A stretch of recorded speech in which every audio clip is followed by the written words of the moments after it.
Hey guys, today we're going to be reading Alexander and the Terrible, Horrible, No Good, Very Bad Day. I went to sleep with gum in my mouth, and now there's gum in my hair. When I got out of bed this morning, I tripped on the skateboard, and by mistake, I dropped my sweater in the sink while the water is running.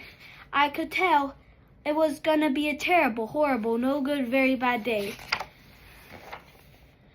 At breakfast, Anthony found a Corvette Stingray car kit in his breakfast cereal box. Nick found a junior undercover agent code ring in his breakfast cereal box. But in my breakfast cereal box, all I found was breakfast cereal. I think I'll move to Australia.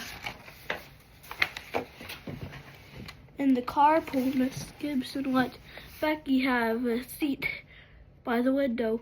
Audrey and Elliot got seats by the window too. I said I was being scrunched. I said I was being smushed. I said if I don't get a seat by the window, I am going to be car sick. No one even answered. I could tell it was going to be a terrible, horrible, no good, very bad day.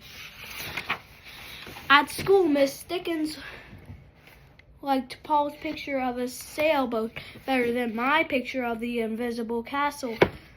At singing time, I sang too loud. At counting time, she said I left out 16. Who needs 16? I could tell it was going to be a terrible, horrible, no good, very bad day. I could tell because Paul said I wasn't his best friend anymore. He said that Philip Parker was his best friend and that Albert Moyle was his next best friend. Then I was only his third best friend. I hope you sit on a tack, I said to Paul. I hope the next time you get a double-decker strawberry ice cream cone, the ice cream part falls off the cone part and lands in Australia.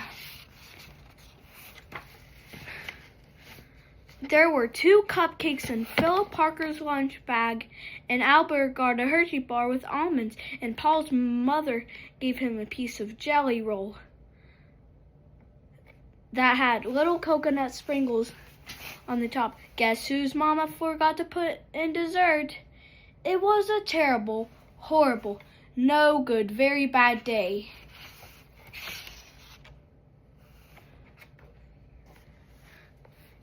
That's what it was, because after school, my mom took us all to the dentist. And Dr. Fields found a cavity in just in me. Come back next week and I'll fix it, Dr. Fields. Next week, I said, I'm going to Australia.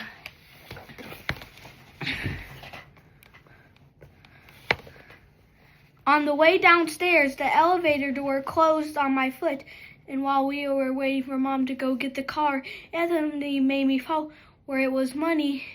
And then when I started crying because of the mud, Nick said I was a crybaby. And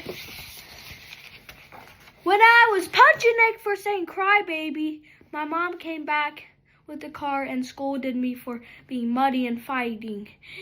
I'm having a terrible, horrible, no good, very bad day. I told everybody. No one even answered.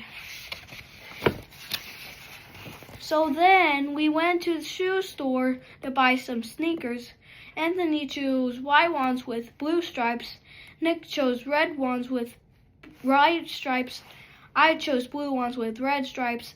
But then the shoe man said, "We're all sold out." They made me wear plain old white ones, but they can't make me wear them. When we picked up my dad at his office, he said I couldn't play with his copying machine, but I forgot. He also said to watch out for the books on his desk, and I was careful as could be, except for my elbow. He also said don't fool around with his phone, but I think I called Australia. But my dad said, please don't pick him up anymore. It was a terrible, horrible, no good, very bad day. There were lima beans for dinner, and I hate limas. There was kissing on TV, and I hate kissing. My bath was too hot. I got soap in my eyes. My marble went down the drain, and I had to wear my railroad train pajamas. I hate my railroad train pajamas.